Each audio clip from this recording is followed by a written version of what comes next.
The attack on the Golden Temple, the Sikhs' holiest shrine, is unlikely to end the militant Sikh agitations. Their pressures have plagued the government of Prime Minister Indira Gandhi for the past 2 years. Many of India's 14 million Sikhs fear religious domination by the country's Hindu majority, which numbers more than 500 million. The entire state of Punjab was sealed off. A 24-hour shoot-on-sight curfew imposed. So we have only the government's version of the final battle, but apparently it was very bloody. More than 250 Sikhs were killed, including their leader, Sant Bhindranwale. The Indian government now believes it has broken the back of the extremist movement. And as well as the violence, there's a political storm.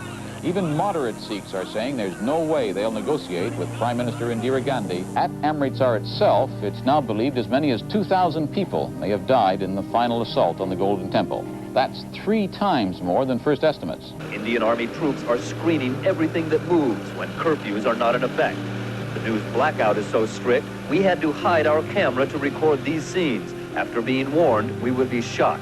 On Vancouver's South Main Street, it's also a day of mourning as businesses remain closed behind signs protesting political actions thousands of miles away. People group to hear the BBC London news via shortwave. We put on the radio if we can get hold of the news. That's the only means. Otherwise, we're totally blacked out. Yes, ma'am, I would like to make a call to India. Charanjit Randhawa's parents live in Amritsar. He fears his father is involved. Calls there and to his wife's brother don't get through. Yes. You try? Yeah, nothing's happening. I know the lines were out of order before. I don't know if they're working yet. Sikhs with relatives stranded in the Punjab and are continuing their waiting vigils. There are about 2,000 lower mainland Canadians trapped in the Indian province. With phone lines down, families here don't know if their missing relatives are still alive. Ohen and Gurnam Randhawa are 2 of the estimated 2,000 lower mainland Canadians trapped in the Punjab. They are overdue back to Canada, and son Balbir is quietly frantic. It's like a day-to-day basis, like, you know, next news is going to be like they might not be alive. Punjab phone lines are still out, so there is no news about stranded relatives, neither good nor bad. Families here are reluctant to tell their troubles. They fear reprisals from the Indian government. Sikhs want the media to demand immediate access to Punjab. They say communications have been cut off because the military has been killing and arresting far many more Sikhs than they'll admit. These people are worried about their families and their friends. I've been trying to get in touch with my parents, and my father's an ex-army officer, and I've just been told that he's under arrest and everybody else is under arrest. By the time they reached Toronto City Hall, there were over 5,000 demonstrators. They were loud and emotional, but there was no violence.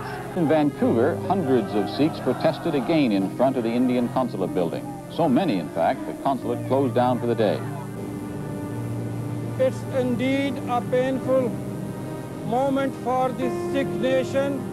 They have attacked the holiest shrines of the Sikhs, Sri Harmandir Sahib.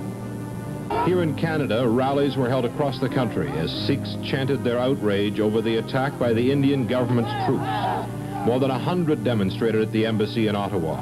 Hundreds more gathered in Midtown Toronto on the steps of a building where Indian consulate officials rent space. In Vancouver, police estimated that 20,000 Sikhs from all over the province marched through the streets today. The march was peaceful, but the anger was evident. The Sikh community gathered at Robson Square to express its anger in a loud but controlled manner, chanting in favor of an independent Sikh state of Khalistan and against persecution by the Indian government. We got to put a stop to it right here now, because the Sikh way of life, the Sikh identity, the religion is being eroded. We are Sikhs, and we should have that. That was the only good thing we had. The message is clear. What has happened now, she has forced you to create a land of your own. Khalistan! Khalistan! Violence has brought us to our knees. Disunity has brought us to our knees.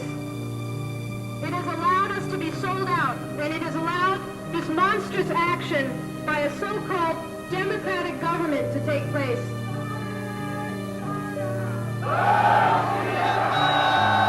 Do you really think that a unified, committed Khalsa under the banner of Guru Gobind Singh Ji, with the spirit of Sri Guru Granth Sahib in our very fiber, would not win, would not